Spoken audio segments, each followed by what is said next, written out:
السلام عليكم ورحمة الله وبركاته. إن الحمد لله نحمده ونستعينه ونستغفره ونعوذ بالله من شرور أنفسنا ومن سيئات أعمالنا. من يهده الله فلا مضل له ومن يضلل فلا هادي له، ونشهد أن لا إله إلا الله وحده لا شريك له، ونشهد أن محمدا عبده ورسوله. وبعد، فقال الله تبارك وتعالى: إذا جاء نصر الله والفتح ورأيت الناس يدخلون في دين الله أفواجا فسبح بحمد ربك واستغفره إنه كان توابا۔ تمام قسم کی تعریفیں، وہ بڑائی، وہ بزرگی اللہ رب العزت کے لیے ہے، جو مالک ارض و سما ہے، خالق کائنات ہے، رب العالمین ہے۔ اور لاکھوں کروڑوں درود و سلام ہو محمد عربی بنو ہاشم سے جن کا تعلق ہے اور جنہیں اللہ سبحانہ و تعالیٰ نے قیامت تک کے لیے رحمت بنا کر مبعوث کیا۔ میں اللہ رب العزت کی بارگاہ میں دعا کرتا ہوں کہ اللہ تعالیٰ جس طرح ہمیں اس مبارک مجلس میں جمع کیا ہے، اسی طرح ہمیں جنت الفردوس میں جمع کرے۔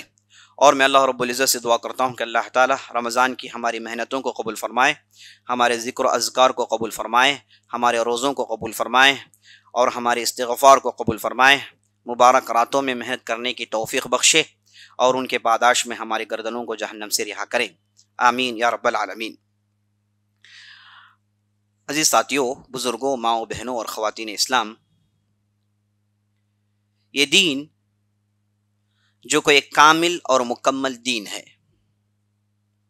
دین اسلام تمام دینوں سے مختلف اس بنیاد پر ہے کہ اس کے اندر جہاں آخرت اور قبر کی بعد کی زندگی اور جنت اور جہنم ایسی باتیں جہاں پر ہے، اس کے ساتھ ساتھ دنیا میں کیسے رہنا ہے، دنیا میں کیا قاعدے، کیا قوانین ہیں، اس تعلق سے بھی یہ دین تفصیل بیان کرتا ہے۔ جبکہ ہم دوسرے ادیان پر نظر ڈالتے ہیں تو ہم یہ دیکھتے ہیں کہ ان کے یہاں یا تو پھر ایسی باتیں ہیں جن کا تعلق اخروی زندگی سے ہے، مطلب مرنے کے بعد کی زندگی سے ہے، آخرت سے ہے، جنت سے ہے، جہنم سے ہے، لیکن ان کے پاس کوئی ایسے قاعدے قوانین نہیں جن میں دنیا کی زندگی گزارنے کے لیے رہنما اور ہدایت کے سامان مہیا ہوں۔ اسی لیے اسلام کو دین کہتے ہیں، نہ کہ مذہب جس کا تعلق صرف دنیا میں رہنے کے چند احکامات، قاعدے قوانین سے تعلق ہوتا ہے، دین جس کا تعلق اخروی زندگی سے اس کا ہوتا ہے۔ اسلام جہاں دین ہے وہاں وہ مذہب بھی ہے۔ تو اسلام نے روحانی تسکین کے لیے عبادتوں کو مشروع ٹھہرایا کہ نمازیں پڑھی جائیں، زکوٰۃ دی جائے، حج کیا جائے، اور اسی طریقے سے جسموں کو کنٹرول کرنے کے لیے، لوگوں کو ضبط اور قوانین کے اندر لانے کے لیے اسلام نے ڈھیر سارے قوانین بیان کیے۔ اگر کوئی عقل مند آدمی جو سوچ بوچ رکھتا ہو وہ ان دو نقطوں پر غور کرے تو اسے حق پہچاننے میں کوئی تاخیر نہیں ہوگی۔ تو اسلام نے اس زمین میں رہنے، گھریلو مسائل سے لے کر، ایک بستی کے مسائل سے لے کر، اور ایک حکومت چلانے کے مسائل سے لے کر، اور وہاں پر مسلمانوں کے حفاظت سے لے کر پورے قاعدے قوانین بیان کرتا ہے۔ تو اسلام میں جہاں لوگوں کے اندر اسلام پھیلانا ہے، وہاں پر لوگوں کو جوڑ کر یہ قانون کے تحت لانا بھی اسلام ضروری سمجھتا ہے۔ اسی لیے اللہ نے قرآن میں ارشاد فرمایا: یا ایھا الذین آمنوا ادخلوا فی السلم کافۃ ولا تتبعوا خطوات الشیطان، اے لوگو جو ایمان لائے ہو، اسلام میں مکمل داخل ہو جاؤ۔ کافہ کہتے ہیں کلی طور پر، ہر اعتبار سے، یہ کہ نہیں کہ میں اسلام میں صرف اسلام کی عبادتوں کو دیکھ کر مجھے خوشی ہوئی، میں اسلام میں عبادتوں کے تعلق سے داخل ہوتا ہوں، دوسری چیزوں کو میں اعتبار میں نہیں لیتا، یہ نہیں چلے گا۔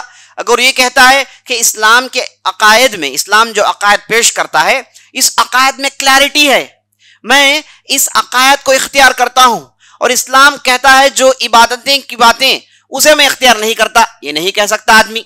تو اسلام میں آنا ہے تو مکمل داخل ہونا ہے، اسلام کے عقائد کو بھی اختیار کرنا ہے، اسلام جو عبادتیں بتاتا ہے ان پر بھی عمل کرنا ہے، اور اسلام جن چیزوں پر یقین کی باتیں کرنے کو کہتا ہے یا پھر ماننے کو کہتا ہے اسے ماننا اور اسے کرنا، یہی کلی طور پر اسلام میں داخل ہونے کے برابر ہے۔ آج ہمارے معاشرے میں دیکھتے ہیں بہت ایسے افراد ہیں انہیں یہ پریشانی ہے کہ اسلام تو بہت ہی اچھا مذہب ہے، بہت ہی اچھا دین ہے، حق پسند ہے، حق ہے اس کے اندر، لیکن بعض چیزیں مجھے پسند نہیں آتی، بعض چیزیں میں کرنا نہیں چاہتا، بعض چیزیں عقل کے ماوراء ہیں، عقل اسے قبول نہیں کرتی، تو یاد رکھ لیں یہ آدمی مسلمان ہوا ہی نہیں۔ جزئی اسلام میں داخل ہونا یہ کانسیپٹ ہے ہی نہیں، semi implementation, semi acceptance, semi ایمبریسنگ یہ اسلام مانتا نہیں۔ اسلام کے پاس یا تو پھر آپ کلی طور پر آ جاؤ، آپ نے اگر سیمی مانا، نیما مانا، تھوڑا مانا تو ہم اسے مسلمان اور اسلام مانتے ہی نہیں۔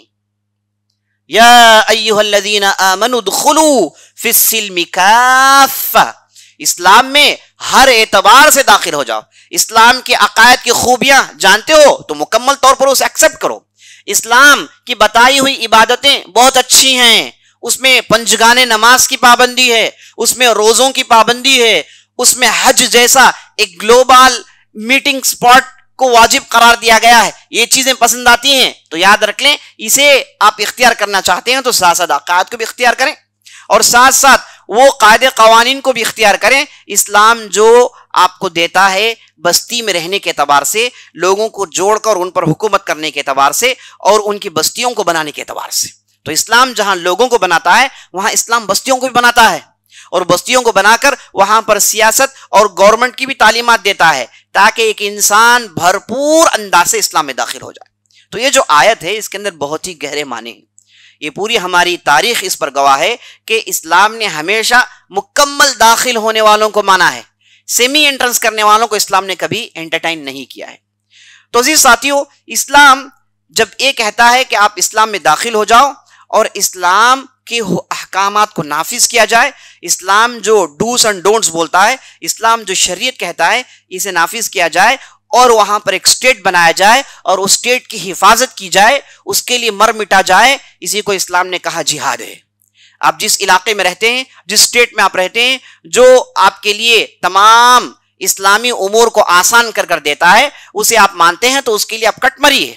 تو اس لیے ہم دیکھتے ہیں کہ اسلام کی تاریخ میں ایسے ایسے افراد پیدا ہوئے جنہوں نے آگے بڑھ کے بہترین حکومتیں قائم کی، بہترین انتظامات قائم کی۔ تو ہم کل کی مجلس میں اسی انتظامات، اسی سٹیٹ، اسی حکومت کی باتیں کر رہے تھے، تو ہم نے صلاح الدین ایوبی رحمۃ اللہ علیہ نے جس انداز سے اپنی حکومت قائم کی اور جس انداز سے چھوٹی چھوٹی ریاستوں کو جوڑا، اور ان کا جو مقصد تھا کہ یہ جو دشمنان اسلام قلب اسلام میں، اسلام کے دل میں اپنی جو ریاستیں انہوں نے بنانی، انہیں مار بھگانا انہوں نے اپنا ٹارگٹ بنایا تھا۔ اس کے لیے انہوں نے بہترین کوششیں کی۔ ان کی کوششوں میں 3 چیز قابل ذکر ہے، 3 کام انہوں نے بہت ہی اہم کیے جس کی وجہ سے اللہ نے انہیں بہترین کامیابی عطا کی۔ پہلا کام انہوں نے، جیسے میں نے آپ کو بتایا، لوگوں کے عقیدے کو درست کیا، لوگوں کے اندر ایمان لایا، لوگوں کو دین سکھایا، ورنہ یہ لوگ مختلف لڑائیوں کی وجہ سے، آپسی اختلافات کی وجہ سے انہوں نے اپنا ایمان کھو دیا تھا، اور وہاں پر شیعہ اور غلط عقائد کی ترویج عام ہو گئی تھی۔ تو انہوں نے سب سے پہلا جو کام کیا، انہوں نے عقائد کی درستگی پر کام کیا۔ تو انہوں نے شام اور مصر دونوں کے اندر اس کے لیے بہت بہترین انتظامات کیے، بہترین مدارس قائم کیے، اہل علماء کو تیار کیا، اہل علم کو تیار کیا، اور بہترین کتابیں تیار کی، اور قرآن کے حفظ کے ساتھ ساتھ عقیدے کی کتابوں کو یاد کرنا انہوں نے لازم قرار دیا تاکہ لوگ قرآن کے ساتھ ساتھ عقیدے کی باتوں کو یاد رکھیں، ورنہ یہ جو شیعہ ایمان پر جو ہے ہلہ بولنے کے لیے تیار ہیں ان کے پاس پھنس جائیں گے، اس لیے اس وقت انہوں نے بہترین کام کیا۔ اس کے بعد دوسرا کام، انہوں نے پوری امت کو جوڑا، پوری ریاستوں کو جوڑا، اور نور الدین زنکی کی وفات کے بعد، جب یہ شام کے علاقے میں تھے، جیسے ہم جانتے ہیں یہ صلاح الدین ایوبی مصر کے علاقے میں تھے، نور الدین زنکی کی وفات کے بعد وہاں پر صلاح الدین ایوبی آگے بڑھتے ہیں، یہ تمام ریاستوں کو جوڑ دیتے ہیں، تمام ریاستوں کو جوڑ دیتے۔ یہ نہیں کہا کہ مصر اب میرا ہو گیا، اب شام میں جو نور الدین زنکی کی اولاد ہے ان کے جو رشتہ دار ہیں وہ اس کی ریاست کریں, وہ اس کی حکومت کریں, یہ نہیں کہا. انہوں نے کہا کہ نور الدین زنکی رحمۃ اللہ علیہ کا مقصد ہی جوڑ کر ریاست قائم کرنا ہے, جوڑ کر امت کو جوڑنا ہے. یہ چھوٹی چھوٹی ٹولیوں میں, یہ چھوٹی چھوٹی ریاستوں میں بٹنا نہیں ہے. ہماری طاقت اس وقت ہے جب ہم جڑتے ہیں. وَلَا تَنَازَعُوا فَتَفْشَلُوا وَتَذْهَبَ رِيحُكُمْ, آپس میں اختلاف مت کرو, اگر اختلاف کرو گے تو تمہاری ہوا نکل جائے گی اور اس کے بعد تم ہار بیٹھو گے, تم ہار جاؤ گے. تو اتحاد یہ اسلام کا اہم نقطہ ہے. اسلام مسلمانوں سے چاہتا ہے کہ وہ مل کر رہیں, مسلمانوں سے چاہتا ہے کہ ان کے دل ایک جٹ کر رہیں. اسی لیے آپ دیکھیے کہ اسلام کی پوری تعلیمات یہ اتحاد پر ابھارتی ہے. معمولی طور پر آپ اس نماز کو لے لیجیے, نماز میں آپ پڑھتے ہیں, نماز میں آپ کو حکم ہے کہ آپ صفوں میں پڑھیں نماز, اور صف بندی ہو, اور آپس میں کھاندے اور ٹخنوں کو ملا کر کھڑے ہوں, اور پورے مل کے ایک امام کی اتباع کریں. یہ پورا سیناریو کس چیز کی تعلیم دیتا ہے؟ یہ بتاتا ہے کہ بھائی آپ جیسے مل کر کھڑے ہو, آپ کے دل بھی ملنے چاہیے, اور 5 وقت آپ کو مسجد میں آنا ہی آنا ہے, اور مسجد میں جماعت سے نماز پڑھنا واجب ہے, اور مسجد میں جماعت کا ہونا ضروری ہے, مل کے کھڑے ہونا ضروری ہے. تو ایک نقطے پر آپ غور کریں گے تو معلوم ہو جائے گا کہ اسلام اتحاد پر کتنا ابھارتا ہے. ہماری عیدیں پوری اتحاد پر ابھارتی ہیں. آپ عید الفطر مناتے ہیں, آپ عید الاضحیٰ مناتے ہیں, عیدگاہ میں جاتے ہیں, نماز پڑھتے ہیں, سب کو کہا گیا کہ خوش رہیں, سب کو کہا گیا کہ زکوٰۃ الفطر ادا کریں, غریبوں کی مدد کریں. اتحاد, یونیفارمٹی اسلام قائم کرتا ہے. اور حج کے لیے آدمی جاتا ہے تو کہہ دیا گیا کہ اگر آپ حج کرنا چاہتے ہیں تو آپ کے لیے احرام ایک یونیفارم ہے, اسے پہن لیجئے, اب جائیے حج کرنے کے لیے, جائیے عرفہ, جائیے مزدلفہ, جائیے مکہ, طواف کیجئے, سعی کیجئے. اسی کپڑے میں ایک یونیفارمٹی قائم کرتا ہے. جب آدمی یہ کپڑا پہن کے جاتا ہے, یہ اپنے لاچاری اور اپنی کمزوری کا اظہار کرتا ہے.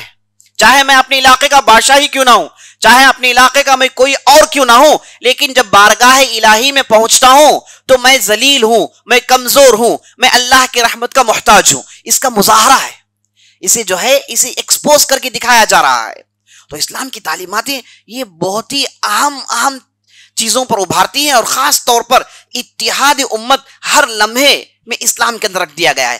آپس میں جھگڑنا, آپس میں اختلاف کرنا اور اختلاف کی بنیاد پر بٹ جانا, یہ اسلام کبھی پسند نہیں کرتا. ہاں اختلافات ہوتے ہیں, انسان کو اللہ نے ایسے ہی بنایا ہے, ہر آدمی کی اپنی سوچ ہوتی ہے, ہر آدمی ایک ہی دماغ نہیں رکھتا, ہر آدمی اپنے انداز سے سوچتا ہے اور اپنے سوچنے کے حساب سے اسے ریزلٹس نکل آتے ہیں. لیکن مسلمانوں کے لیے ممکن ہے کہ وہ ان اختلافات کے باوجود بھی مل کر رہیں, اور اسلام نے کہہ دیا کہ ایک ہے اختلاف جو کہ کرنا یا پھر کرنا تو نہیں چاہیے لیکن ہو جاتا ہے, یہ انسانی فطرت کا تقاضا ہے.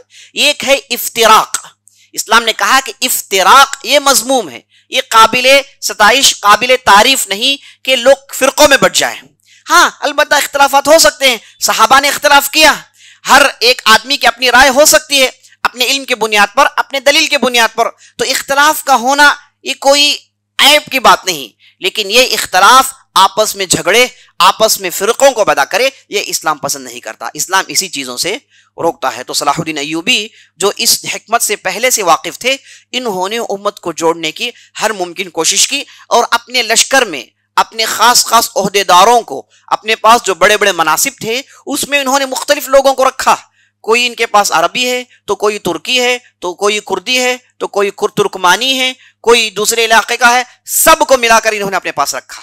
یہاں تک کہ یہاں ان کے خاص مشیرین اور خاص لوگوں میں نصارہ بھی داخل تھے, عیسائیوں کو بھی انہوں نے اپنے پاس رکھا, تاکہ لوگوں کو معلوم ہو جائے کہ اسلام ایک ایسا مذہب ہے جو سب کو اکوموڈیٹ کر سکتا ہے. یہ دوسرا نقطہ تھا جس پر انہوں نے کام کیا. تیسرا نقطہ جس کے لیے انہوں نے بہترین پریپریشن کی وہ تھا جہاد کی سوچ کی تیاری. اس سے پہلے ہوتا تھا کہ آپسی لڑائی کی وجہ سے یہ جہاد کا جذبہ ختم ہو گیا تھا.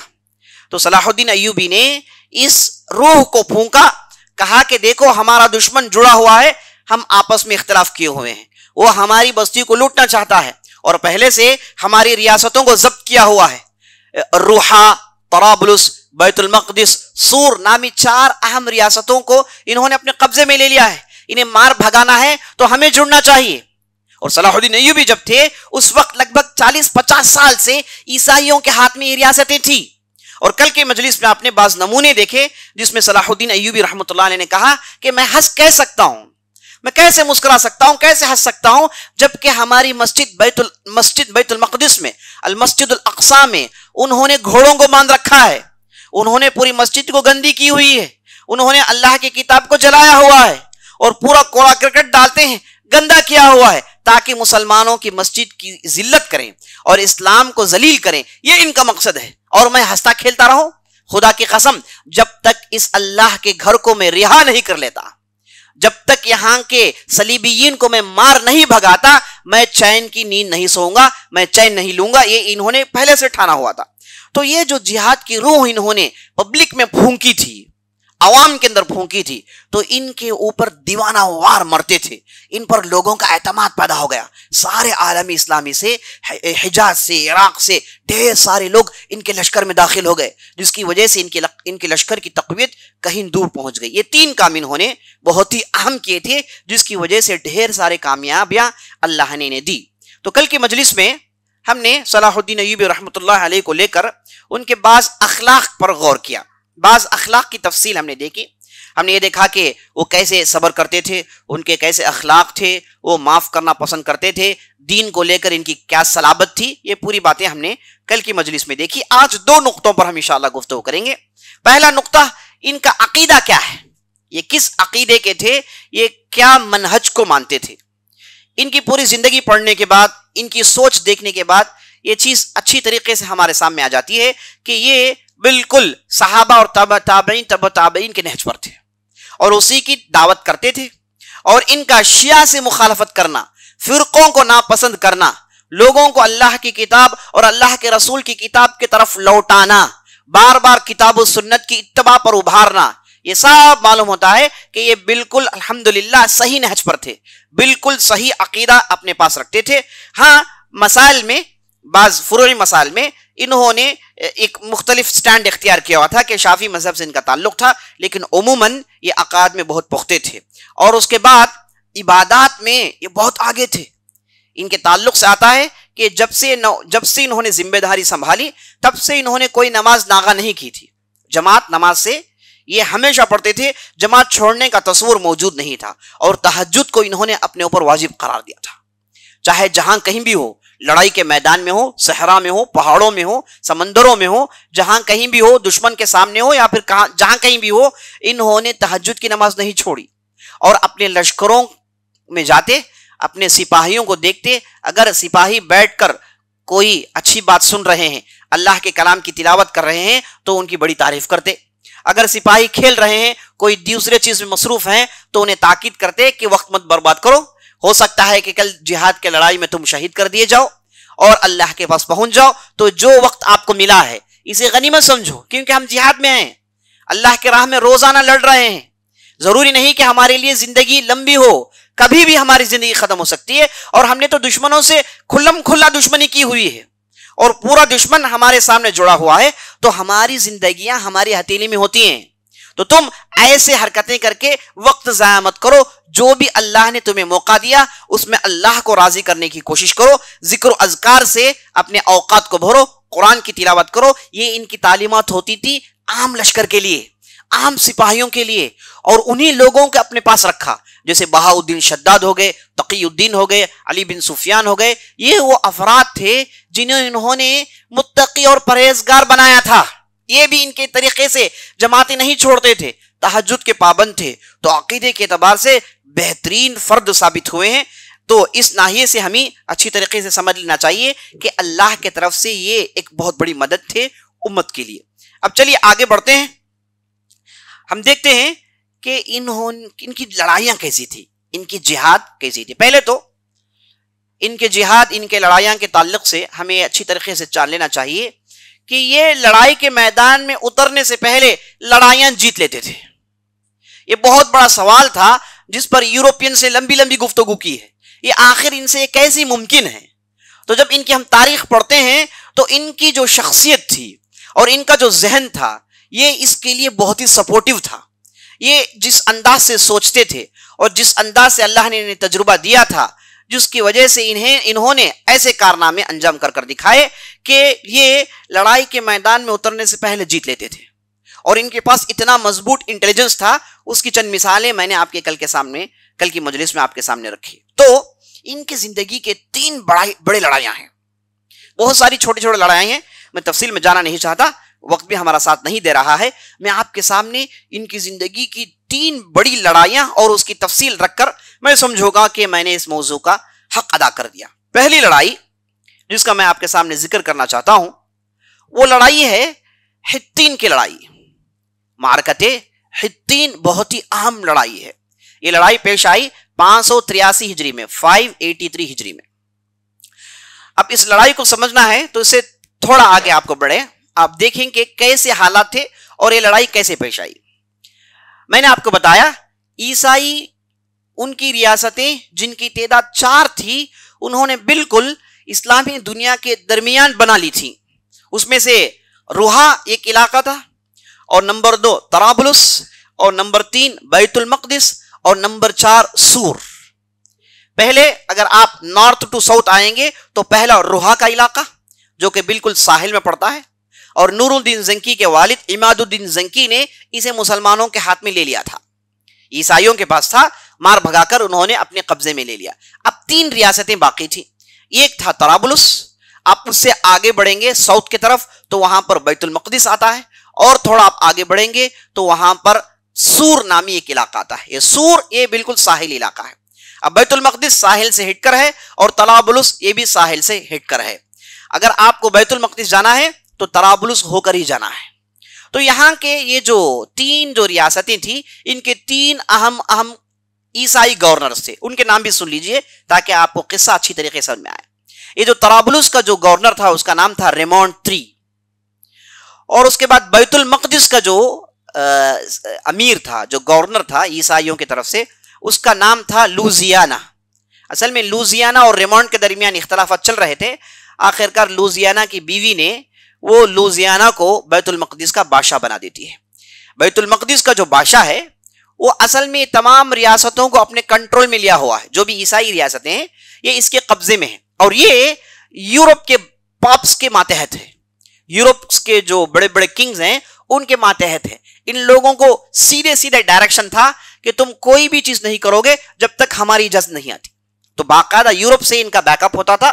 انہیں جو بھی کرنا تھا وہاں سے انہیں گائیڈ لائنز ملتے تھے، وہاں سے انہیں ڈائریکشنز ملتے تھے.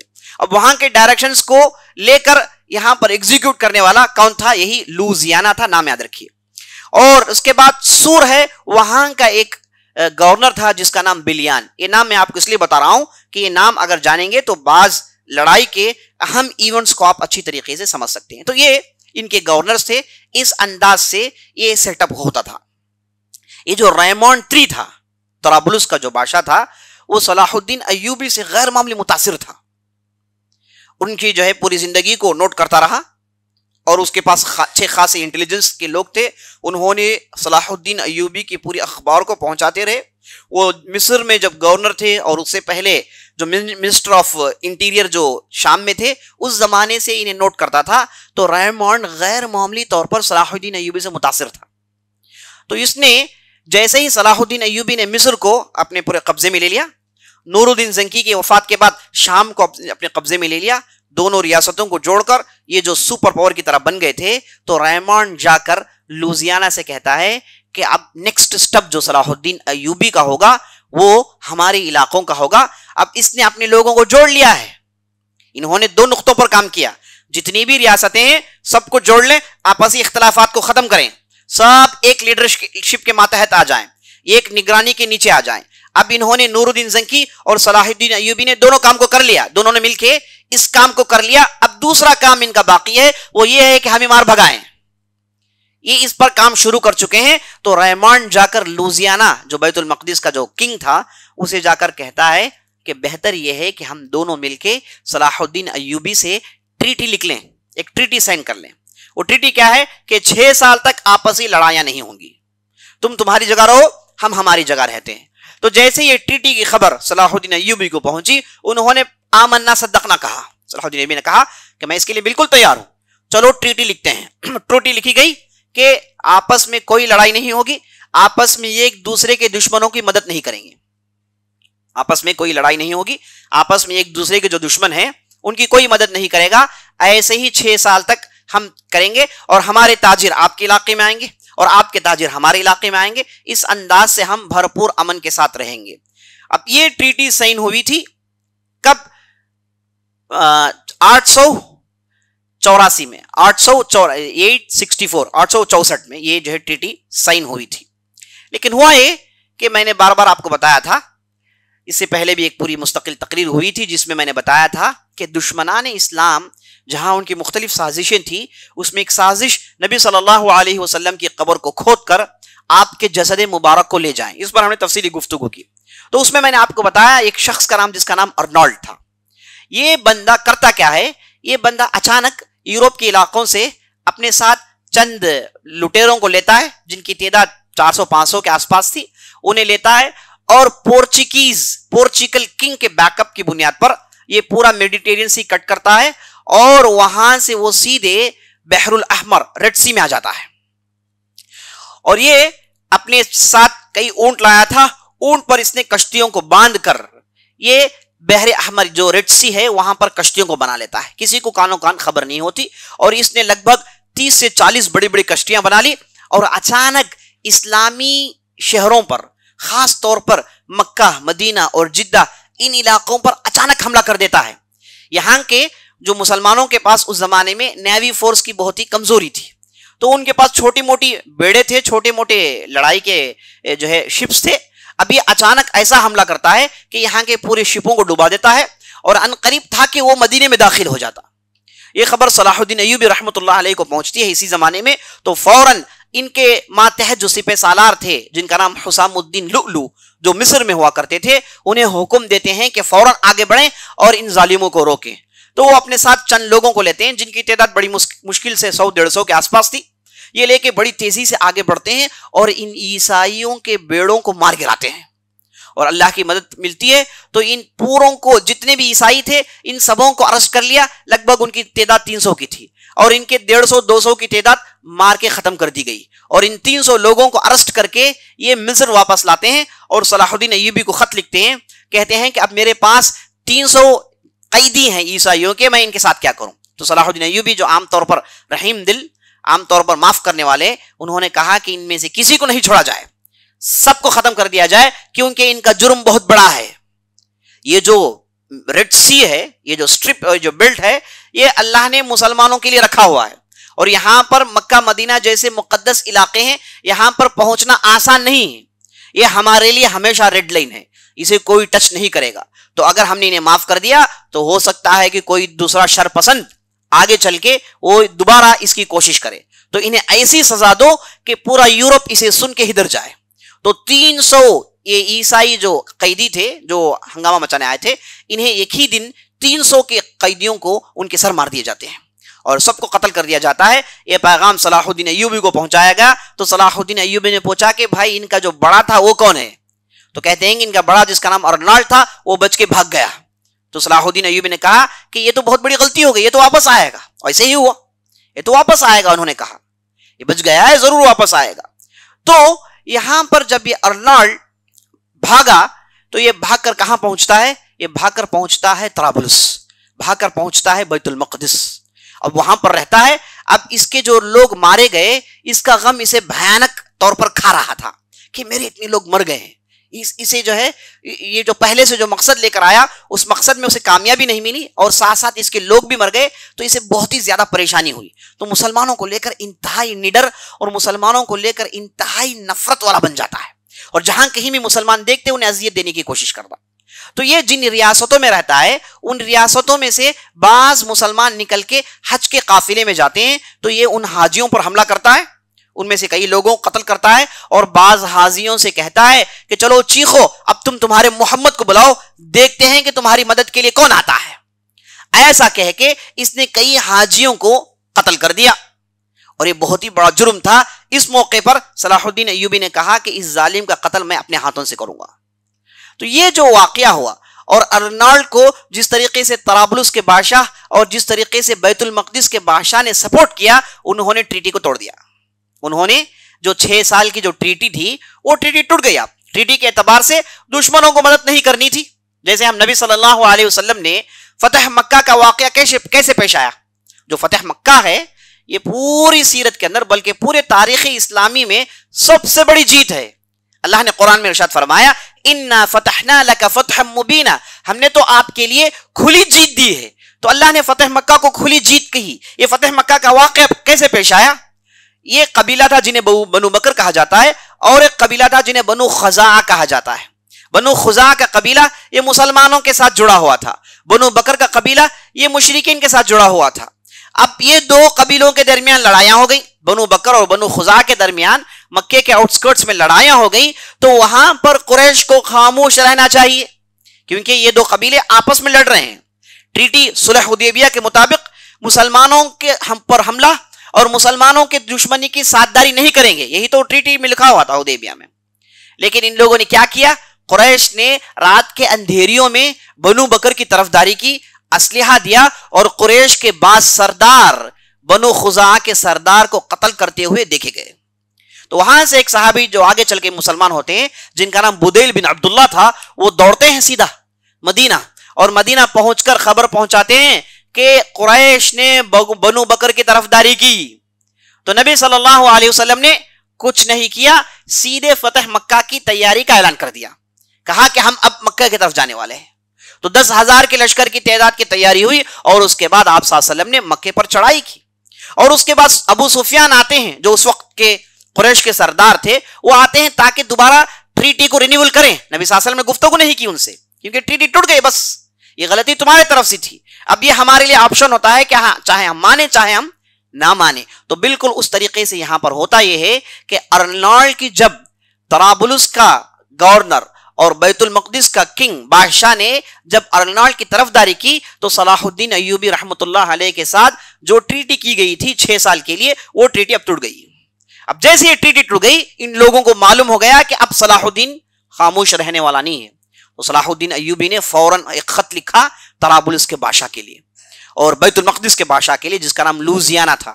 اس کے پاس خط پہنچتا ہے, اور خط میں لکھا ہوا تھا کہ ارنالڈ کو فوراً میری طرف بھیج دو, اس کے خطرناک جرائم ہیں, تو سیدھے ارنالڈ کو ہمارے حوالے کر دو ورنہ لڑنے کے لیے تیار ہو جاؤ. تو لوزیان اور اس کے بعد جو بھی ریمانڈ تھے یہ آپس میں بیٹھ کے گفتگو کرنے لگے کہ کریں کیا.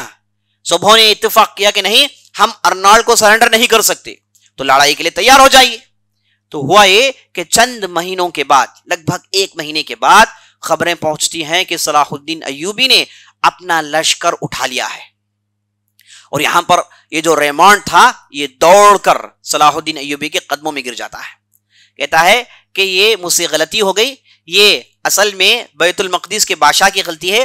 میں نے اچھی رائے دی, میں نے صلح کی رائے دی, وہ اس کے لیے تیار نہیں ہے. اس کے ساتھ جیراڈ, ارنالڈ یہ سب مل گئے ہیں, انہوں نے میری بات نہیں سنی, تو میں تمہارے ساتھ ٹریٹی کرنا چاہتا ہوں. یہ دوڑ کر آتا ہے اور صلاح الدین ایوبی کے پاس قدموں میں گر جاتا ہے. تو صلاح الدین ایوبی اس کے ساتھ ٹریٹی کو رینیول کر لیتے ہیں, اور اس شرط کے ساتھ کہ تم ہمارے لشکر کو تمہارے علاقے سے گزرنے دو گے. اب یہاں پر صلاح الدین ایوبی کی جو پرانی دعا تھی جس کے لیے وہ محنتیں کرتے تھے کہ طرابلس کا راستہ کھل جائے, وہاں سے بیت المقدس میں داخل ہو جائیں. میں نے آپ کو بتایا بیت المقدس کا راہ اگر آپ نارتھ سے آئیں گے تو پہلے روحا کا علاقہ پڑتا ہے, اس کے بعد طرابلس, اس کے بعد بیت المقدس. اگر طرابلس میں اگر لوگوں نے روک لیا تو بیت المقدس جانا مشکل ہو جائے گا, یا تو پھر آپ سمندری علاقے میں سے آئے. اب ان لوگوں صلاح الدین ایوبی کے پاس سمندری طاقت نہیں ہے, وہ سمندری حملہ نہیں کر سکتے, وہ تو زمینی حملہ کر سکتے ہیں. تو یہاں پر آئے تو طرابلس کے قلعے میں روک دیا جائے گا. تو جب ریمانڈ آ کے اس نے سرنڈر ٹریٹی کی تو صلاح الدین ایوبی نے کہا کہ راستہ چھوڑ دو گے, بس کوئی طرفداری کی ضرورت نہیں, ہمارا جب لشکر گزرے گا تم انہیں ٹچ نہیں کرو گے. تو ریمانڈ نے کہا کہ ٹھیک ہے میں اس کے لیے تیار ہوں. تو ریمانڈ کے ساتھ ٹریٹی ہو جاتی ہے اور صلاح الدین ایوبی وہاں سے اپنے کام کا آغاز کرتے ہیں. جو ان کی دعا تھی میں نے آپ کو بتایا, ان کی زندگی کے صرف 2 مقصد تھے. پہلا مقصد یہ کہ بیت المقدس کو رہا کریں, اور نمبر 2 حج کریں. اور بیت المقدس کو تو رہا کر لیے لیکن حج نہیں کر پائے کیونکہ ان کے پاس پیسے نہیں تھے حج کرنے کے لیے. اللہ اکبر, ایسا جو ہے بادشاہ گزرا تھا. تو یہ اب جیسے ہی ریمانڈ نے اپنے آپ کو سرنڈر کیا تو انہوں نے کہا کہ راستہ چھوڑ دو گے. تو اس کے بعد صلاح الدین ایوبی رحمۃ اللہ علیہ 584 584 ہجری کو یا پھر 583 کے آخر میں یہ اپنا لشکر لے کے اب سیدھے بیت المقدس کی طرف جا رہے ہیں. اب ان کے لیے موقع مل گیا کہ اس سے بہتر موقع نہیں کہ ہم بیت المقدس کو بسیج کریں, بیت المقدس کا محاصرہ کریں. اب طرابلس جو ہے وہ تو ہمارے ساتھ ہے, راستہ کھل گیا. تو یہ اپنا لشکر لے کر جاتے ہیں, لیکن لوگ یہ سمجھ رہے تھے کہ یہ طرابلس جائیں گے اور آگے بڑھ کے بیت المقدس میں حملہ کریں گے یا پھر وہاں پکڑیں گے. لیکن لوگوں کو یہ خبر ملتی ہے کہ صلاح الدین ایوبی تبریہ ایک قلعہ ہے, ایک تبریہ بہت بڑا کنواں ہے جس کا ذکر میں نے آپ کو پہلے بھی کیا, سی آف گلیلی جسے کہتے ہیں.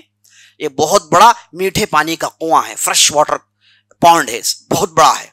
تو اس کے پاس ایک مضبوط عیسائیوں کا قلعہ تھا اور وہاں پر ایک بادشاہ تھا عیسائی جس کا نام تھا بلیان. اس کے آس پاس وہ سور کے علاقے پڑتے ہیں جہاں پر عیسائیوں کی حکومت تھی. تو اس قلعے کو سیدھے صلاح الدین ایوبی جاتے ہیں, اسے بالکل بیسیج کر لیتے ہیں. اب یہ جو عیسائی تھے انہیں پریشانی یہ تھی کہ یہ سوچ رہے تھے کہ یہ یا تو پھر طرابلس کو اپنے کنٹرول میں لیں گے یا تو پھر یہ بیت المقدس کو کنٹرول کریں گے یا تو پھر سور جیسے علاقے کو. یہ تو بالکل چھوٹا سا قلعہ ہے. بعد میں عیسائیوں نے غور کیا تو معلوم ہوا کہ ان کی پوری خاندان عورتیں ان کی وہیں رہتی ہیں. تو پریشان ہو گئے, کہا کہ یہ یہاں اچھا ٹھیک ہے, عورتوں کو کیوں انہوں نے قلعے میں لیا, کیوں انہیں کنٹرول کیا؟ انہیں معلوم ہے کہ عورتوں پر ہاتھ نہیں اٹھاتے. رحمان نے اتفاق سے کہا کہ یہ کبھی بھی عورتوں پر حملہ نہیں کرتے, عورتوں بچوں پر حملہ کرنا ان کے یہاں جائز نہیں. لیکن انہوں نے پورے قلعے کو اپنے کنٹرول میں لے لیا, آخر کیوں؟ ان لوگوں کو سمجھ میں نہیں آیا. اب یہ جب میدان میں جائیں گے تو معلوم ہوگا کہ یہ آخر ہوا کیوں. تو ہوا ہے کہ ان لوگوں نے دیکھا کہ یہ ادھر جا کے پورا کمپلیٹ کنٹرول کر لیے ہیں, تو اب یہ تینوں جمع ہو جاتے ہیں. یہ ریمانڈ جو ٹریٹی کیا ہوا تھا یہ بھی غداری کرتا ہے, یہ بھی جا کے بیت المقدس کے بادشاہ لوزیانا کے ساتھ مل جاتا ہے. اب یہ تینوں مل گئے, بلکہ چاروں مل گئے, ایک جیراڈ, ایک گنڈا, ارنالڈ ایک گنڈا, اور اس کے بعد بیت المقدس کا جو بادشاہ جس کا نام لوزیانا, اور اس کے بعد طرابلس کا بادشاہ جس کا نام ریمانڈ. یہ چاروں مل جاتے ہیں. اب یہ چاروں مل کے ایک زبردست لشکر تیار کرتے ہیں. اب یہ لوگوں نے پروگرام بنایا کہ ہم آگے بڑھیں گے, بیت المقدس کو سٹرونگ کر لیں گے کمپلیٹ پورا پاور لگا کے, کیونکہ یہاں یہ قلعہ فتح کرنے کے بعد صلاح الدین ایوبی یہیں آئیں گے. اب یہ ادھر دور دراز علاقے کو انہوں نے بسیج کیا ہوا ہے, محاصرہ کیا ہوا ہے. ہم کو پتا نہیں کہ انہوں نے ایسا کیوں کیا, لیکن ان کا نیکسٹ سٹیپ بیت المقدس ہی ہوگا, اس کے علاوہ کوئی چارہ نہیں. اب انہوں نے تو طرابلس کو پار کر دیا تھا, طرابلس کا جو قلعہ تھا اسے پار کرنے کے بعد یہ آگے بڑھ کے وہ سمندری علاقے کے قلعے کو اپنے محاصرے میں لے لیتے ہیں. اب ان لوگوں نے سوچا کہ ہم جائیں گے, بیت المقدس کو سٹرونگ کر لیں گے, اب اس کے بعد صلاح الدین ایوبی وہاں سے آئیں گے تو ہم انہیں ایک نپٹ لیں گے. جب یہ راستے میں جا رہے تھے تو ان چاروں میں اختلاف ہو گیا. چاروں میں ایک نے کہا کہ ہمارے خاندان ادھر ہیں, ہمارے بیوی بچے ادھر ہیں. ریمانڈ نے قسم کہا کر کہا کہ خدا کی قسم لکھ لو, صلاح الدین ایوبی عورتوں پر حملہ نہیں کرتا ہے, بچوں پر حملہ نہیں کرتا ہے, تم لوگوں کو پریشان ہونے کی ضرورت نہیں, میری بات مانو, بیت المقدس کو سٹرونگ کر لو. وہ چیختا رہا, بلکہ چاروں نے کہا کہ نہیں نہیں, ہماری عورتیں اندر ہیں, ہم انہیں بچانا ہی ہے. تو یہ سیدھے جو ہے گئے. اب وہاں پر پہنچا تو انہیں معلوم ہوا کہ خطرناک ٹرپ تھا. ہوا یہ کہ ایک طرف سمندر ہے, سمندر کے کونے میں یہ قلعہ ہے. اب اس طرف سمندر ہے تو یہ قلعے کے جانے کے راستے کے پہلے اس طرف ایک پہاڑی پڑتی ہے جو بالکل پانی میں, پہاڑ پہ چڑھیں گے تو پانی میں اتریں گے, ایسی پہاڑی ہے. اور اس طرف اور ایک پہاڑی ہے, یہ پہاڑی کے بیچ میں راستہ جاتا ہے جو اس قلعے کو جاتا ہے. اب پہاڑ, یہ اس راستے کے شروع میں ایک کنواں ہے جس کا نام عین توران, پیچھے ایک کنواں ہے جس کا نام عین حطین. اب اس حطین کی وجہ سے اس لڑائی کو حطین کی لڑائی کہا گیا. تو یہ دو کنواں تھے. تو یہ آگے بڑھے, ان کو لڑائی کے اسٹریٹجی کے مطابق پہلے تو بیت المقدس کو کرنا تھا, وہ تو نہیں کیا, یا پھر کم از کم کنووں کو کنٹرول کر لیتے, کنووں کو بھی انہوں نے کنٹرول نہیں کیا, اور سیدھے کے عورتوں کے جو ہے ان کے اس قلعے کو انہوں نے محاصرہ کر لیا. تو یہ جو تین تھے انہوں نے, اب انہیں جو ہے یہ پریشانی تھی کہ ان کی عورتوں کو مار دیا جائے گا. وہ جوش سے بڑی تیزی سے آ رہے تھے, پیچھے سے ریمانڈ چیخ رہا تھا کہ تم لوگ ٹریپ میں پھنس رہے ہو, لیکن کوئی اس کی بات نہیں سنے. وہ لوگ سیدھے قلعے کے پاس گئے. تو یہ جیسے راستہ تھا, یہ راستے کے جیسے ہی سامنے گئے تو سامنے انہوں نے لشکر کھڑا کر دی. یہ جب پیچھے سے آ رہے تھے تو پیچھے سے لاک کر دیا, دونوں لشکر کو ادھر سے اور ادھر سے لاک کر دیا. اب جیسے ہی یہ دونوں کنووں کے درمیان پھنس گئے تو تب جا کے وہ جو بیت المقدس کا بادشاہ تھا اسے معلوم ہوا کہ ہمیں خطرناک طور پر پھنسا دیا گیا. حالانکہ ان کے پاس لگ بھگ لگ بھگ 60,000 کی لشکر تھی، پوری تیاری کے ساتھ آئے ہوئے تھے. اب صلاح الدین ایوبی کے پاس صرف 12,000 کے لشکر ہے. وہ بھی صلاح الدین ایوبی، ان لوگوں کے پاس اتفاق تھا. اس کے بعد آپ دیکھیں گے، اس کے بعد جتنی بھی لڑائی آئیں، عیسائیوں نے کہا کہ کھلے میدان میں لڑ نہیں سکتے، کھلے میدان میں صلاح الدین ایوبی کے پاس لڑ نہیں سکتے، یا تو پھر اس کے علاقے میں حملہ کرو، یا تو پھر اس کے قلعوں کو بسیج کر لو، محاصرہ کر لو، تب جا کے لڑ سکتے ہو. کھلے میدان میں لڑنے کا امکان ہی نہیں بس، کیونکہ ان کے لڑنے کا سٹائل یہ تھا کہ ایک ٹولی کے پاس لڑائی ہو رہی ہے تو ان لوگوں کو معلوم نہیں ہوگا کہ ٹولی کہیں سے آ رہی ہے. یہ اپنے لشکر کو چھوٹی چھوٹی ٹولیوں میں بانٹا ہوا تھا. یہ خالد بن ولید کی اسٹریٹجی تھی جو صلاح الدین بھی اپناتے تھے. ان کے جتنے بھی لشکر ہے وہ 100 کو ٹولیوں میں جمع کرتے تھے. اب ان کے پاس، عیسائیوں کے پاس لڑنے کا سٹائل یہ تھا کہ یہ مضبوط زرے، وزن دار تلواریں اور ہیوی ویٹ چیزوں کو پہن کر صفوں میں کھڑے ہو جاتے بس، اور سلولی موو ہوتے. اب ان کے پاس یہ ہے کہ ان صفوں کو توڑا نہ جائے، اب مر جائیں گے، صفوں کو توڑنے نہیں دیں گے. لیکن صلاح الدین ایوبی کے پاس لڑنے کا سٹائل کچھ اور ہی تھا. اچانک 100 لوگ حملہ کرتے ہیں، غائب ہو جاتے ہیں. یہ لوگ ادھر دیکھتے رہتے ہیں، پیچھے سے یہاں سے 100 لوگ حملہ کرتے ہیں، تو یہ میدان میں گھما پھرا کے مارتے ہیں. اب یہ ایسے ٹریپ میں پھنسے ہیں کہ یہاں پر کوئی بچ کے واپس نہیں جائے گا. اسی وقت کس نے کہہ دیا؟ رحمان کہہ دیا کہ اس میں سے کوئی بچ کے واپس جانے والا نہیں ہے. اگر کوئی بچ کے بھاگنا چاہتا تو بھاگ جائیں، یہاں پر کوئی بچ کے جانے والا نہیں ہے. لیکن وہ جو بیت المقدس کا بادشاہ تھا، اس نے کہا کہ نہیں، ہم کو اب مقابلہ کرنا ہی کرنا ہے. تو اس نے اپنے لشکر کے 3 حصے بانٹے. بیچ کے حصے میں یہ خود ذمہ دار بن گیا، یہ خود سپہ سالار بن گیا. اس طرف کے لشکر کو ریمانڈ کو دے دیا اور اس طرف کے لشکر کو بلیان کو دے دیا. تو یہ تینوں لشکر، یہ 2 پہاڑیوں کے درمیان ایک ہی راستہ، اس طرف کنواں ہے، اس طرف کنواں ہے. اب دونوں کنووں کو کنٹرول کیے ہوئے، ان کو پانی بھی نہیں، اور ایسی کڑاکی کی دھوپ. وہ علاقہ بہت ہی گرم علاقہ ہے. دنیا میں سب سے گرم علاقہ تل ابیب ہے. تل ابیب جانتے ہیں، جسے ٹیل اویو کہتے ہیں، جو اسرائیل کا کیپٹل ہے. وہاں پر نارمل 55 مارتی ہے دھوپ، اور کبھی کبھار 65-60 کو پہنچ جاتی ہے. سب سے گرم علاقہ ہے. اور یہ جو لڑائی ہو رہی ہے بالکل اس کے آس پاس کی یہ لڑائی ہے. تو ایسی کڑاکے کی گرمی، یہ پورے یورپ سے آئے ہوئے تھے. انہیں یہاں پر کوئی سمجھ میں نہیں آ رہا کہ کیا لڑائی لڑے. پہلے تو اوپر سے گرمی، اب چاروں طرف سے پھنسے ہوئے ہیں اور پینے کے لیے پانی نہیں. اب اس کے اوپر یہ کہ صلاح الدین ایوبی پتہ ہی نہیں کہاں ہے. تو 2 ٹریک ہو گئے، بھئی کہاں پھنسا دیا. تو اچانک یہ جو بلیان، جس کا جو سپہ سالار تھا، اس علاقے پر ایسے تیر گرتے ہیں، سر اٹھاتے ہیں تو انہیں وہ آسمان نظر نہیں آ رہا تھا. اتنے تیر، بھیانک تیر گرے کہ بلیان کی جو بھی لشکر تھی تتر بتر ہو جاتی ہے. جب وہ دوڑنے لگے، صلاح الدین ایوبی نے کہا کہ ان پہاڑوں میں آگ لگا دے. کڑاکے کی گرمی تھی، پورا گھاس بنا ہوا تھا، تو پہاڑوں میں آگ لگا دیا گیا. تو یہ اس طرف سے گرمی، اب اور گرمی بڑھ گئی، اور ہیوی یہ لوگ پہنے ہوئے ہیں، بھاگ نہیں پائے.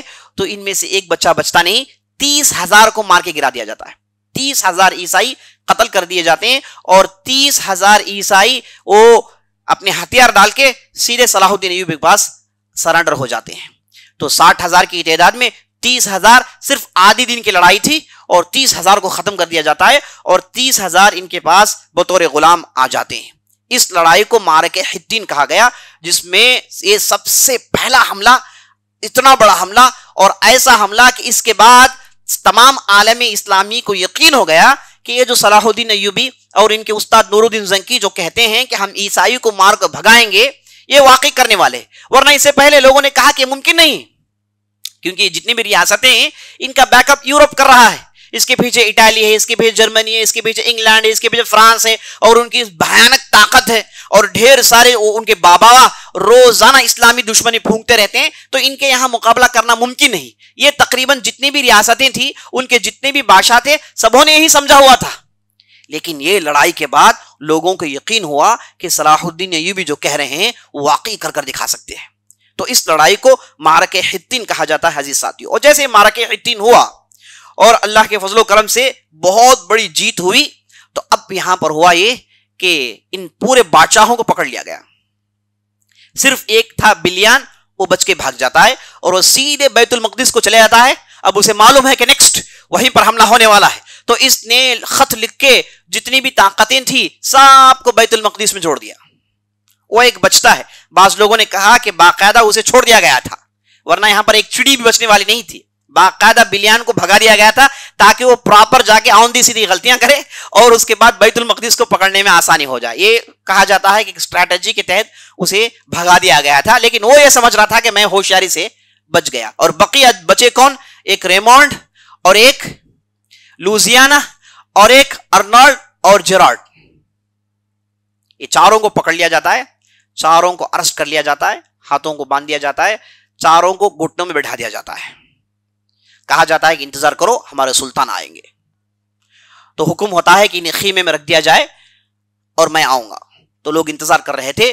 تو صفوں کے درمیان تیزی سے گھوڑا اڑاتے ہوئے صلاح الدین ایوبی آ کر پہنچتے ہیں. تو صلاح الدین ایوبی کو دیکھتے ہیں تو ان کے کلیجے منہ کو آ جاتے ہیں. سب کو معلوم ہوا کہ اب موت کے علاوہ کوئی دوسرا چارہ نہیں. تو صلاح الدین ایوبی پہنچتے ہیں تو ایک کپ پانی اٹھاتے ہیں. پانی اٹھا کر بیت المقدس کا جو بادشاہ تھا لوزیانا, اسے ایک کپ پانی دیتے ہیں. میں ایک تھوڑا پی لیتا ہوں. یہ اشارہ یہ کہ ہم آپ سے کوئی مسئلہ نہیں, ہم آپ کو چھوڑ دیں گے. تو وہ بادشاہ جو پانی پیا, وہ پیتے پیتے اس نے ارنالڈ کو دیا. تو صلاح الدین ایوبی کو اتنا غصہ آیا کہ اس کے ہاتھ میں مارتے ہیں. کہتے ہیں کہ پانی ہم نے آپ کو دیا ہے, ہم آپ سے خوش ہیں یا پھر آپ کو معاف کرنا چاہتے ہیں, اس ظالم کو نہیں. اور جیسے ہی وہاں پر ارنالڈ پانی پی رہا تھا, اس کے ہاتھ کو گرانے کے بعد ارنالڈ کو پکڑتے ہیں اور اس سے جو ہے کہتے ہیں کہ تو نے حاجیوں سے کہا تھا کہ یا محمد بلاؤ, دیکھتے ہیں تمہیں مدد کرنے کے لیے کون آئے گا. دیکھیں میں آ چکا ہوں مدد کرنے کے لیے. اب میں محمد کا پیرو ہوں اور اس کے دین کی تباہ کرنے والا ہوں. وہ حاجیوں نے پکارا تو اللہ نے ان کی پکار کو سنا, اللہ نے مجھے بھیج دیا ہے. اور کیا سننا چاہتا ہے کتے, یہ ان کے جو الفاظ تھے. کہتے اور تو کیا سننا چاہتا ہے, تو بغیر رحم کرم کے عورتوں پر ہاتھ اٹھاتا ہے, تو شرم نہیں آتی؟ تو انسان ہے کہ درندہ ہے. خوب گالیاں دیتے ہیں اور اس کے بعد اس کی پوری غلطیوں کو گناتے ہیں. تو نبی صلی اللہ علیہ وسلم کے تجھے کتنی جرت ہوئی کہ تو مکے پر نظر اٹھا سکتا ہے, تیری اتنی جرت کہ تو مدینے پر نظر اٹھا سکتا ہے. تو ایک معمولی کیڑا ہے, تجھے ہم پھونک کر اڑا سکتے ہیں. اور اسے جیسے ہی بات کر رہے تھے, اس کے بعد تلوار سے اس کے گردن کو مارتے ہیں تو اس کے جو ہے سر جدا ہو جاتی ہے. اب جیسے ہی اس کا سر جدا ہوا, یہ جو باقیہ تھے سب کے جو ہے پیر ہلنے لگے. تو لوزیا نے سے کہا کہ ہم آپ کو معاف کرتے ہیں, شرط یہ کہ آپ اس کے بعد کبھی بھی اسلامی دنیا میں نظر نہیں آؤ گے. اب چلے جاؤ جہاں سے آئے تھے, ہم آپ کو چھوڑ دیتے ہیں, ہم جو ہے آپ کو مارنا نہیں چاہتے. اور اس کے بعد جو جیراٹ کو بلایا, اسے کہا کہ تم چلے جاؤ. اور اس کے بعد بیت المقدس کی طرف نظر بھی اٹھا کر نہ دیکھے, یہ کہے کہ ان لوگوں کو بھیج دیا جاتا ہے. اور اس کے بعد جلدی جلدی وہ اپنے لشکر کو تیار کرتے ہیں. اب کہاں جانا ہے؟ اب بیت المقدس کی طرف جانا ہے. اور بیت المقدس کی طرف بڑی تیزی سے اپنے لشکر کو لے جاتے ہیں. اب ان کے سامنے دو راستے تھے, یا تو پھر سیدھے بیت المقدس چلے جائیں. اب سیدھے بیت المقدس جائیں گے, اب وہاں پر پہلے سے بلیان پہنچا ہوا ہے. اب بلیان نے کیسے کیسے لوگوں کو بلایا ہے, اس کی کیا کیا تیاریاں ہیں, اس کے بارے میں خبر نہیں. اب یہاں مصروف ہیں, 60,000 کے لشکر کو 12,000 کے لشکر مار رہی ہے, تو غیر معمولی ایک ایونٹ ہے. یہاں تک کہا جاتا ہے کہ یہ ایسے واقعات میں سے ہیں جنہیں پورے تاریخ اسلامی میں ہائی لائٹ کرنا چاہیے. بعض ایسے دن ہیں جسے مسلمان بھول نہیں سکتے, جیسے بدر کا دن ہو گیا, جیسے احد کا دن ہو گیا, جیسے فتح مکہ کا موقع ہو گیا. ویسے میں نے آپ کو معرکۃ بروزہ کے بارے میں بتایا, جو بحری لڑائی, سب سے بڑی لڑائی, وہ ان دنوں میں سے ہے. اور یہ بھی ان دنوں میں سے ہیں جسے مسلمان کبھی بھی بھلا نہیں سکتے. معرکہ حطین مسلمان کبھی بھی نہیں بھلا سکتے, اس میں اللہ نے ایسے جیت دی. تو اب ان کے سامنے ایک تھا کہ سیدھے بیت المقدس چلے جائیں یا پھر ساحل کا راستہ لیں, اور ساحل کے راستے میں جہاں کہیں بھی رکاوٹیں ہیں اور چھوٹے چھوٹے جو علاقے ہیں, انہیں پیک کرتے ہوئے اس کے بعد بیت المقدس جائیں. تو رائے مشورہ لیا گیا, تو لوگوں نے کہا کہ نہیں, ہم سمندری علاقے میں چلے جائیں گے, ان علاقے کو کور کر کے بعد میں بیت المقدس میں آئیں گے.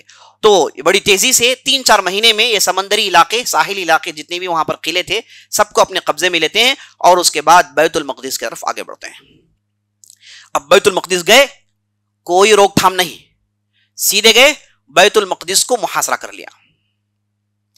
پہلے دن دیکھا گیا, حملہ کیا گیا, لیکن اندر سے خطرناک جواب آ رہا ہے. ایک تیر کے بدلے 4 تیر آ رہے ہیں, ایک حملے کے بدلے 4 حملے آ رہے ہیں. تو صلاح الدین ایوبی نے سمجھ لیا کہ اندر ان کی بہترین تیاری ہے. تو بلیان کو کافی وقت مل گیا, تو اس نے بہترین تیاری کر لی ہے. تو اب کرے کیا؟ تو باقاعدہ حملہ کرتے رہے. تو اس حملے میں 2 ہفتے نکل گئے. اس حملے میں 2 ہفتے نکل گئے. ایک فلم ہے, اس کا نام شاید کنگڈم آف